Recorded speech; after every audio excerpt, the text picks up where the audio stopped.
I worked on this show that everybody seems to like right now. It's called My Hero Academia. Have you heard of it?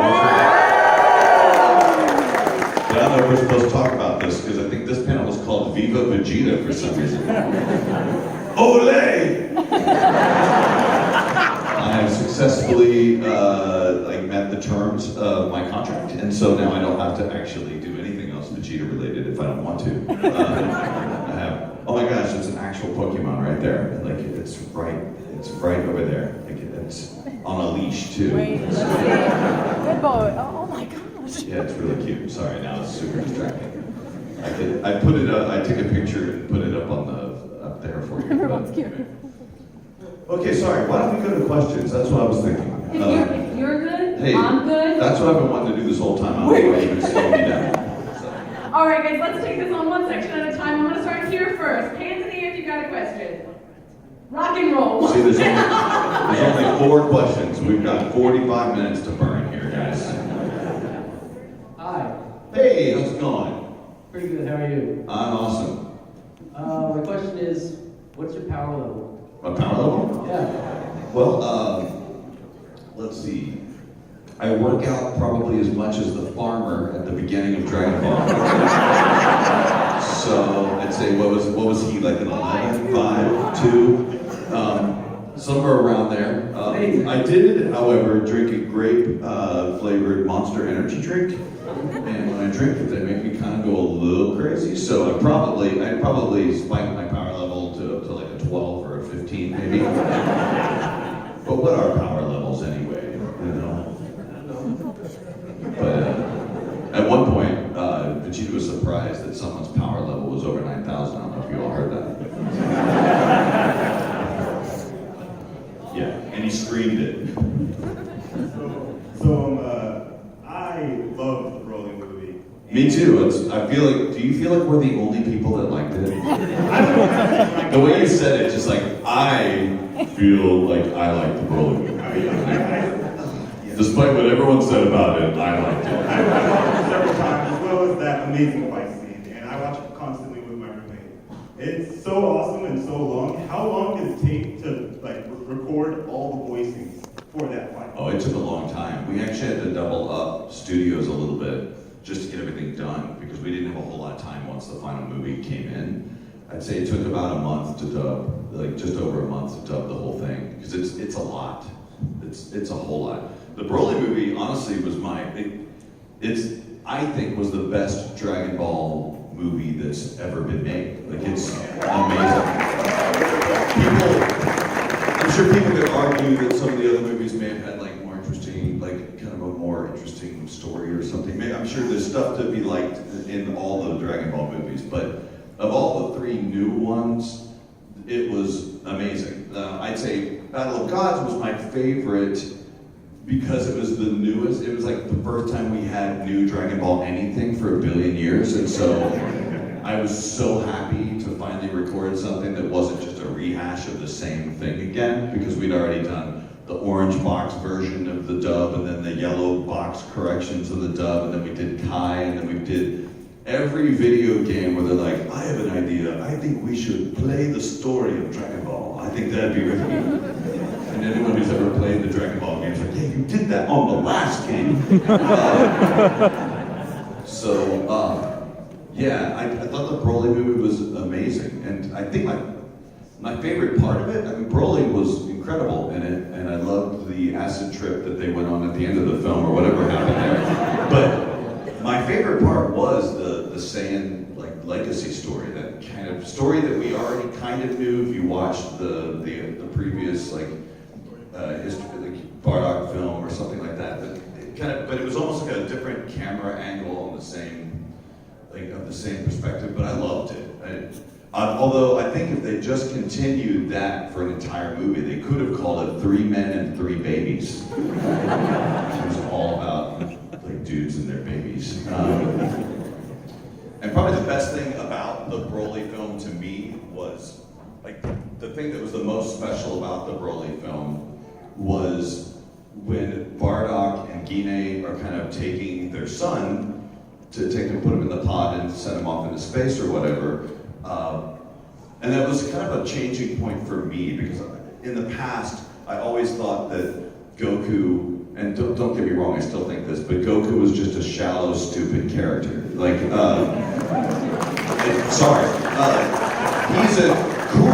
he's cool, and everyone who wants to work out can work out and watch him get stronger and all that good stuff. But it was after that movie that it made me really feel like that Goku isn't just a hero because he fell and got hit on the head, you know? Because for me, that was my biggest issue. I'm like, so wait, Vegeta gets crapped on the whole time because he's like the Six, supposed to be the prince of all Saiyans. He could have been the king of Saiyans if he actually had a planet. And then suddenly this dude who like falls on his head is all of a sudden the savior of the universe. Like, well, congrats, what a cool backstory that is. But when Bardock and Gine say like, when Gina asked him like, why are you doing this? Saiyan men are usually pretty crappy to their kids. He's like, well, I'll get to that. My son will probably be crappy to his kids. But he said, for now, he's like, I just want to do something. I want to save something for once. And that's when I first felt like maybe the kindness that's in Goku was injected into him. Like somehow, because of the actions of his father, and because like just that glimmer of change maybe set in motion all this stuff that happened with Goku over the years. So I kind of feel better about Goku as a character. I still think he's a lousy dad for the most part.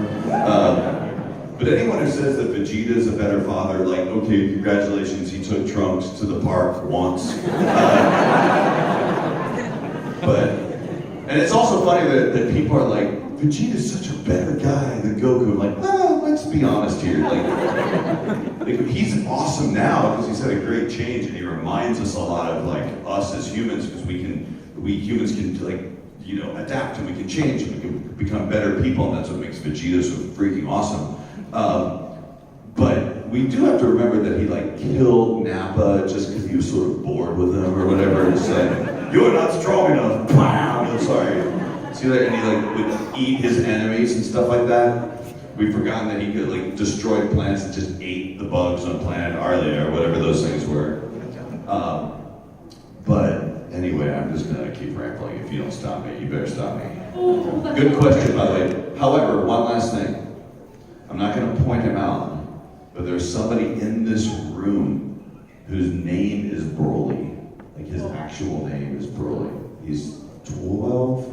I don't want to look in his general direction because I'll out him, but I think he's either 12 or 13, but his actual name is Broly, and it's kind of awesome. So, round of applause to the kid named Broly. His parents thought that they were going to name him something that's kind of obscure, because not everybody knows what Broly is, but now that everyone knows what Broly is. We're going to come over here. Hi, how are you doing? I'm not taking child donations today, that's tomorrow.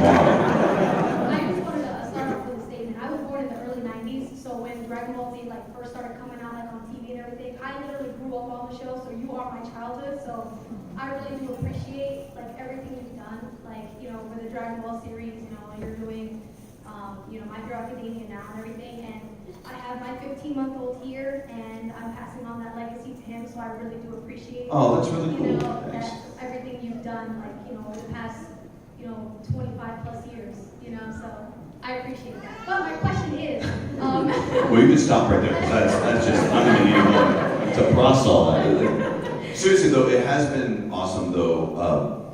It's, in a lot of ways, if this were any other role and you had said that, I would have been like, oh, well, you're welcome. I mean, I just was lucky enough to get this role, and I just came in and talked, but it actually was very hard.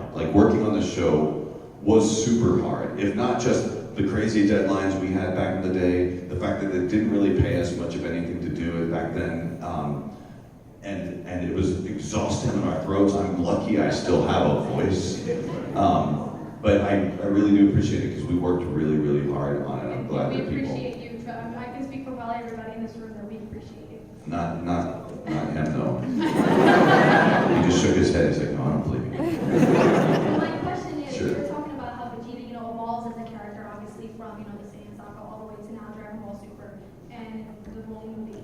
How do you feel as you voiced him over the years, how he's changed like for example, he really didn't care about Bulma or Trunks or anything, and now in Dragon Ball Super, you can see that he has that love for them. Like, what did you do to my Bulma? You know what I'm saying? Then, and him taking Trunks there, and then in the Broly movie, Goku's like, oh, how would you feel about Bulma and Bulma? And he's like, oh, don't guilt trip me. So how is you as a person who voices that? How has that affected you, I guess, over the years? Well, I mean, it's been cool because when we first started working on Dragon Ball, and I probably said this in a panel before, every panel before, we literally had no internet connection. There was no like fan dubs that you could watch or fan subs or anything like that. There was just no information out there. So we basically, all we had was like the couple of books of manga and like the videotapes that we had, and we didn't even have the episodes in Japanese. We originally had the episodes in Spanish.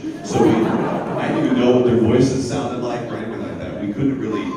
We didn't have all this. So as I was voicing Vegeta, I was sort of growing up, like I was learning things about him as it was happening. So when Vegeta became a Super Saiyan for the first time, it was like really exciting to me because I didn't know that was gonna happen. Like I didn't have all of the volumes of the manga to read. We just were sort of playing it by ear and just going along. So as Vegeta has developed over the years, it's been really awesome to see him change. It's also been really awesome to see how jealous Sean Cheval, the voice of Goku, has gotten that Vegeta has become such an awesome character, and Goku just still likes to eat and ignore his children. So he's told me many times, like, man, I wish I played Vegeta. He gets all the good lines, he gets all the good scenes, and he has all this change. And Goku, every time the people ask me to do an impression, I have to make my eyes really wide and go like, hey guys, how's it going? Yeah, it's been amazing when he finally cares for his wife, when he cares for his children. That's the sort of stuff that made Vegeta such an amazing character. I think that's why people like him.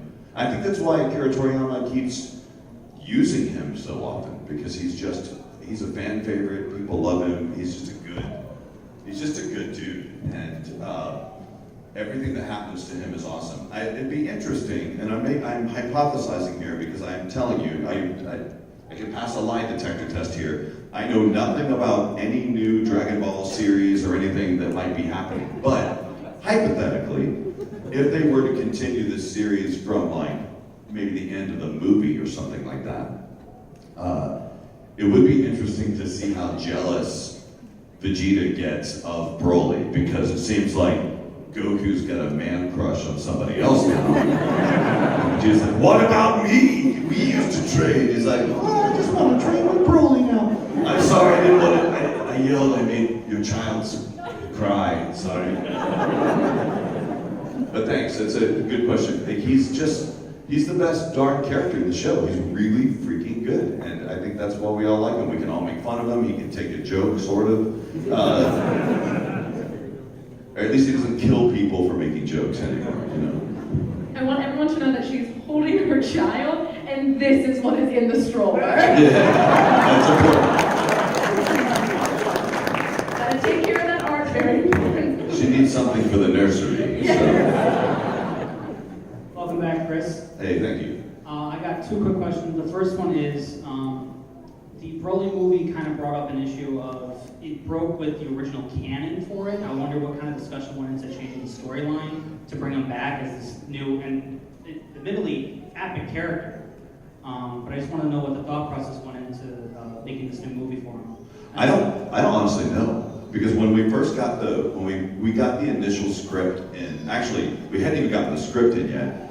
I was just told, hey Chris, Broly's going to be the villain in the new movie, and my initial reaction was, oh God, seriously? Really? Can Akira Toriyama not come up with a new villain? It's like there's nothing more creative he could do. But then when we got the script in, I was like, oh my God, this is perfect. This is a great idea. Like I called it basically Spider-Man the movie, where they're like, hey, there's never been another Spider-Man movie. This one's the real Spider-Man movie. So I like what they did with it, though. They gave Broly a more character. They kind of developed him a little bit more. He had 12 lines, which is impressive. Yeah, it was good. Boss here, boss here, I wear boss here on chest. But who knows? Maybe if they continue it. And again, Toei would even kill me for insinuating that I know anything because I don't. In fact, they specifically called me to say, there is nothing. I'm not even joking. And I'm not confirming that there was nothing either. I think they just, I think they'd be crazy not to continue the series. Like, I'm not calling Toei crazy, but they could be if they didn't continue the series. But yeah, I don't know what their thought process was for bringing him back, and bringing him back in the way that they did, or changing him. It's my understanding, though, and I think there are probably a lot of Dragon Ball fanatics in here that would probably tell you, from what I've read, is that Akira Toriyama didn't have a whole lot to do with the other film, and so he said, no, I want to tell the story the way I would like to tell the story. And they're like, oh, okay, you created this thing, so whatever, I guess so. And I'm really happy with the way he told it. The thing that's interesting about the Broly movie that I liked is you get to see Vegeta like after Super, or after what exists of Super, which many of you who are watching the dub haven't even gotten to the end of it. But it doesn't even matter. To me, it's interesting to see how Vegeta treats the fight with Broly now compared to the way he did when they first made the movie, where he's like peeing his pants the entire time. It's like almost irrationally, like, oh my God, he's so strong, I'm going to cry. But he was so much more mature in this one. They show up and they're like, they killed your planet. Like, your dad was mean to me, and I hate him. And he's like, whoa, bro, that's not my problem. And whereas old Vegeta would be like, what did you say? I'm going to fight you and explode your face, or whatever.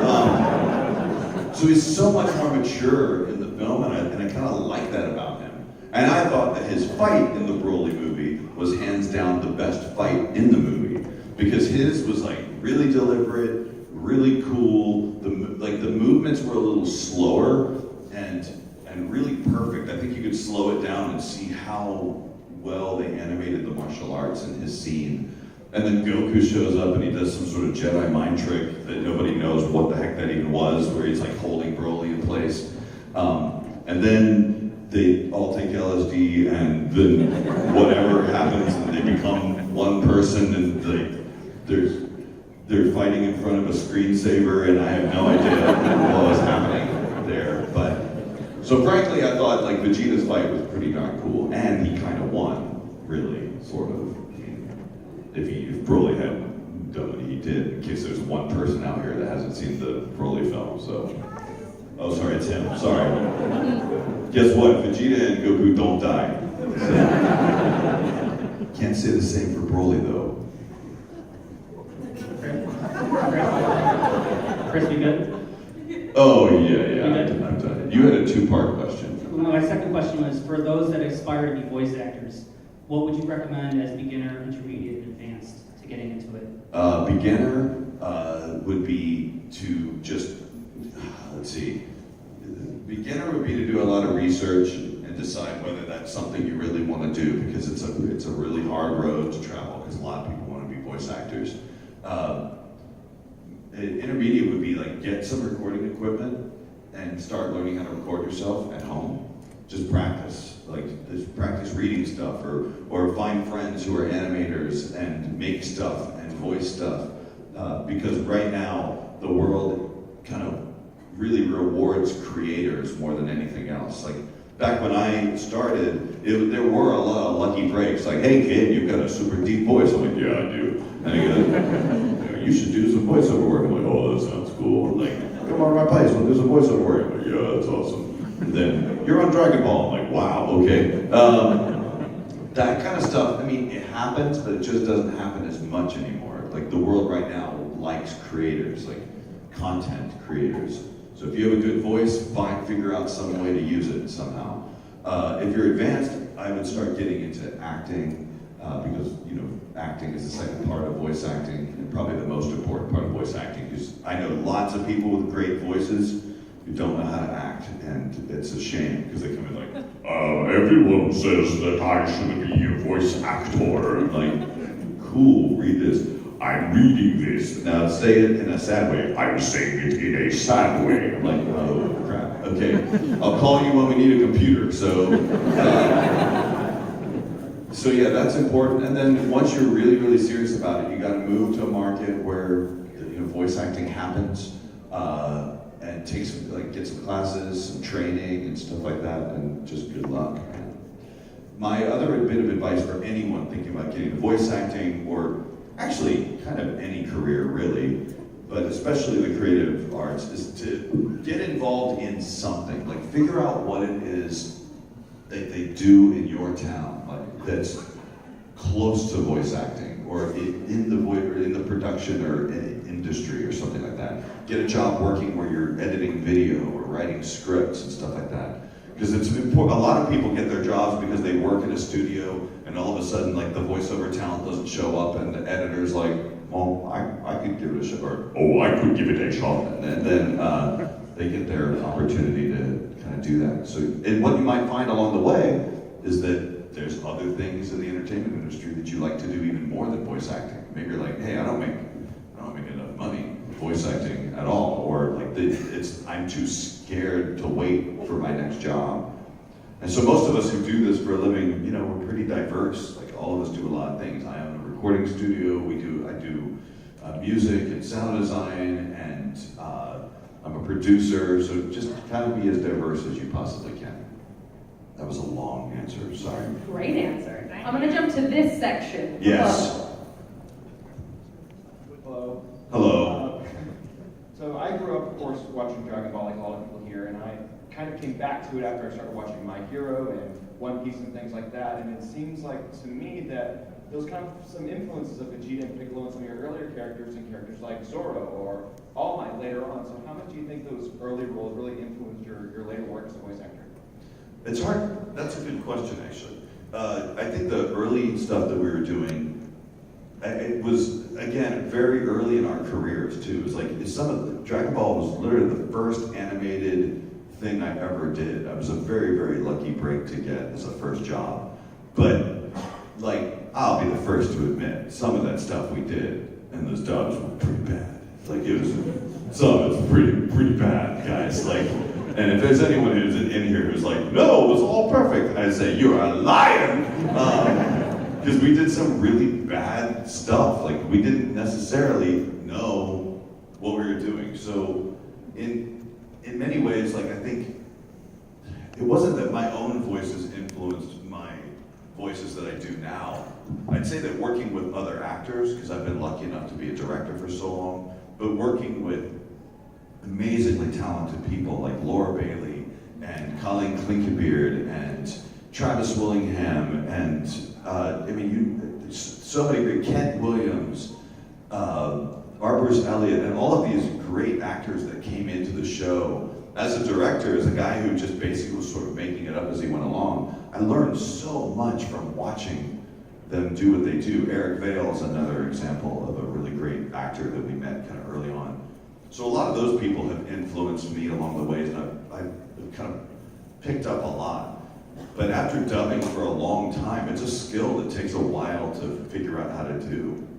But once you get really good at it, I can watch the screen, and I'm not even looking for the necessarily as to whether it exactly fits in the mouth or not, because I can instinctually do that. I'm now looking for things like how is his head moving, or does he squint his eyes during part of a line, or does he pick up something during the read? And I'm trying to add additional things into my acting and my dubbing that makes it even more realistic, or I don't know. So I think really just kind of age and experience has influenced kind of what I'm doing now. And All Might is he's sort of an amalgamation of all the stuff I've ever done. I feel like All Might is a role I got by training on all of these other roles that I've done. Because he's such a challenge. He's really big, like Alex Louis Armstrong, and he's really injured a lot, like any Dragon Ball character. And but he's he's just such a great, like, and I know this is a Vegeta panel, but I was trying to compare earlier, like, someone's like, you said you like Vegeta, it's like, you said, I said in a tweet somewhere that All Might's been kind of a role of a lifetime. And someone's like, how could you say that? You've been working on Vegeta for 20 years. I'm like, but true, he's in his own category. Like, that's like comparing like a Mickey Mouse episode to Walking Dead or something. It's just not, you can't make the right comparison. All Might and My Hero Academia is a brand new show they're using brand new technologies and really hip writers who've grown up on anime and understand Western culture really well. So it's just not a fair comparison to say one or the other. Vegeta's been the most epic character that's changed my entire life, but All Might has definitely been the biggest acting challenge and is the most beautiful show I think I've ever worked on, like a beautiful shonen at least. I think I answered about 5 questions that you didn't ask, but you're welcome. Hello. Yes.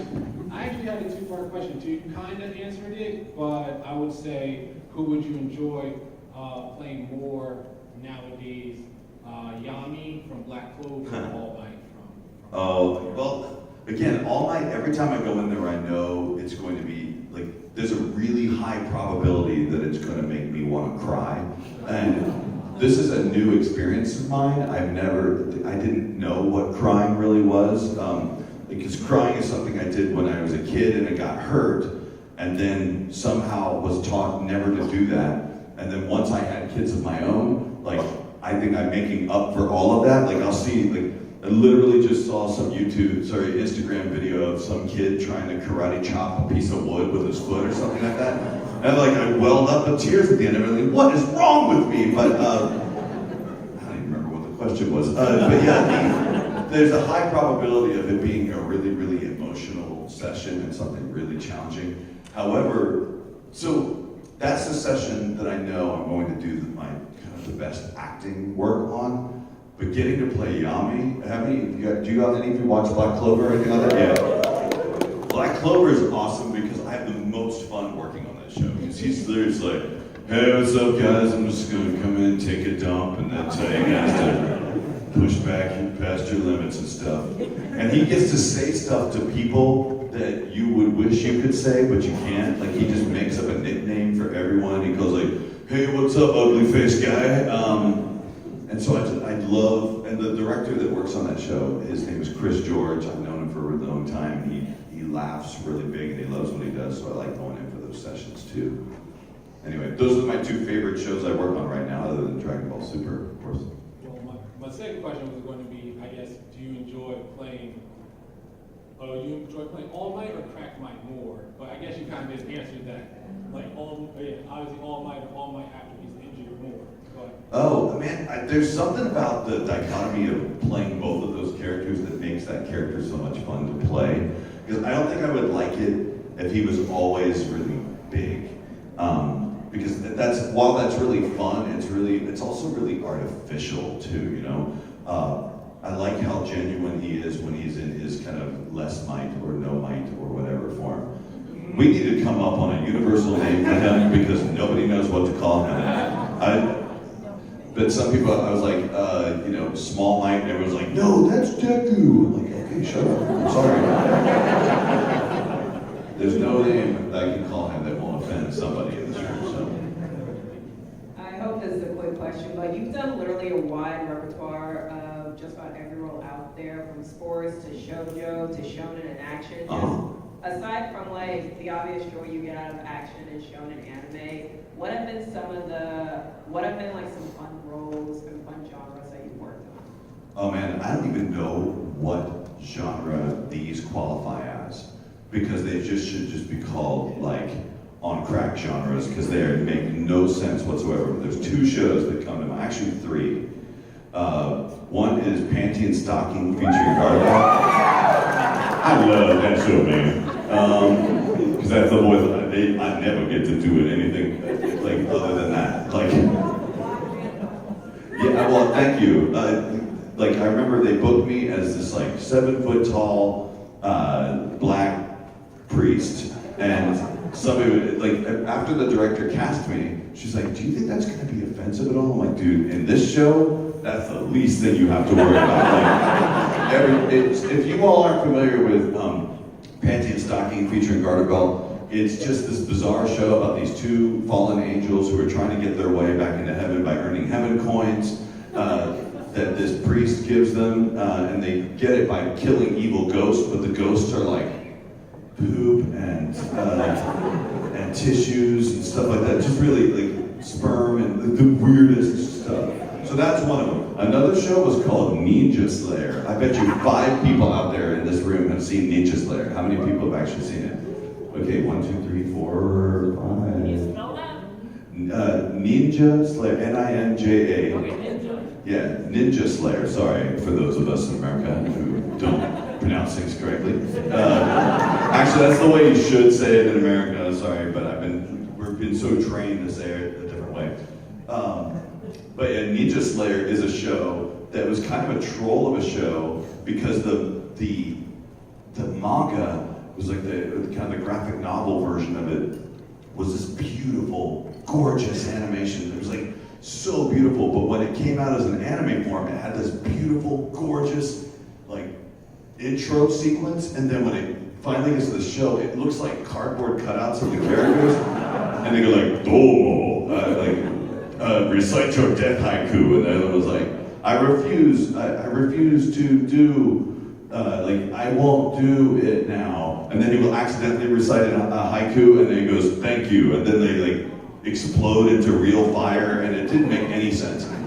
And then my favorite show I think I've worked on in the last 10 years is probably, let's see, it's between 2. Pop Team Epic, probably. Yeah. Have you guys seen that show? Now that show is also a troll, where it came from like a 4-panel Japanese like non sequitur comic book story, and it was just the most ridiculous show. I played Popiko, like the little blonde-haired girl in the first episode. Except for those of you who haven't seen it, don't get excited because the voices change halfway through the episode, every episode. So there's basically 2 sets of leads for every episode. And if you watch it, if you're familiar with dub actors, almost every single popular dub actor gets to play those characters. It's really fun. It makes no sense either. So, and then the room darkened. She's got it apparently. Oh, you guys won. Yay. Really? Yeah, I know. Is it brighter than it was before now? Yeah. Wow, okay. Cool. I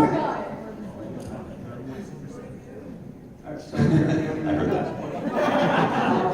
This thing called Toonami. I've heard of it. I was just curious, how much of a boon do you think Dragon Ball got from airing on there? How much Toonami might have been to you? I'd say like most of Dragon Ball's success was based on Toonami and your parents that would go to Suncoast Video to buy you the VHS tapes for way too much money. And you get like 2 episodes on it. I've been seeing people come through now.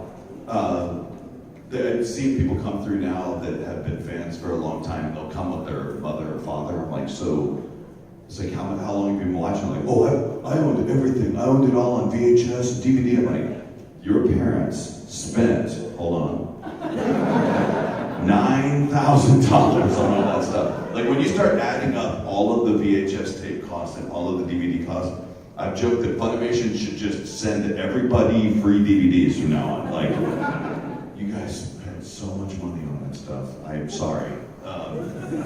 And I didn't want to, I got copies of the VHS tapes, and I never wanted to throw them away. And so I would use them in a kitchen if we had a high shelf or something, and I would just stack stuff on top of it if you couldn't see it otherwise. It just became platforms. And then I met some kid who said he really wanted to watch Dragon Ball, but he only had a VHS player. I'm like, okay, hold on 1 second. And I had 4 trash bags full of now you get to watch it the way I watched it. So I gave him all my VHS tapes. So we're gonna end with one more question over here. What? I'm sorry, man. Yeah? I just blabber out this whole thing. So, You are here. how's it going, man? How's your day? Oh, it's good, fine. Hell yeah. Hell yeah. Everyone here want to hear your best over 8,000, man. Over 8,000. Just want to hear from general. Over 8,000? No! My favorite lines in Vegeta's now is from, let's see, Resurrection F when Vegeta says, "It's cheese!" Which is, I love that moment. I also love, Thank you, I love you. my Bulma!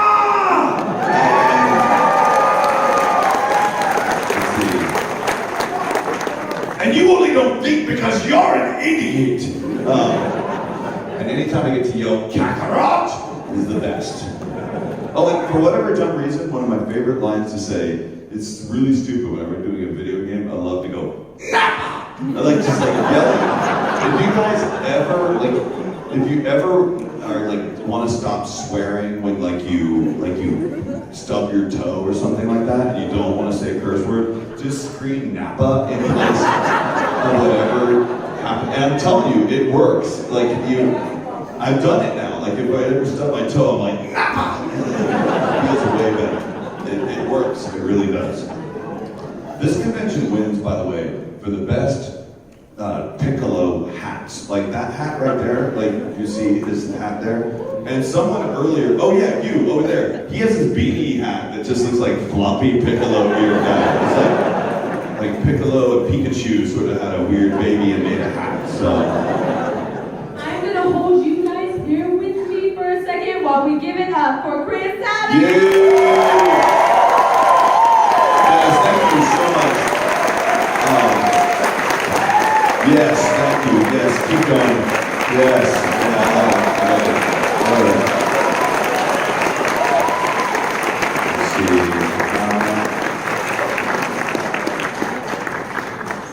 Did you get connected to the internet?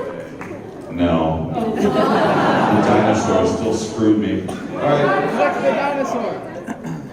Oh, it's too late. I already closed it. Oh yeah, by the way, we gotta leave this, huh? Bye. See you later.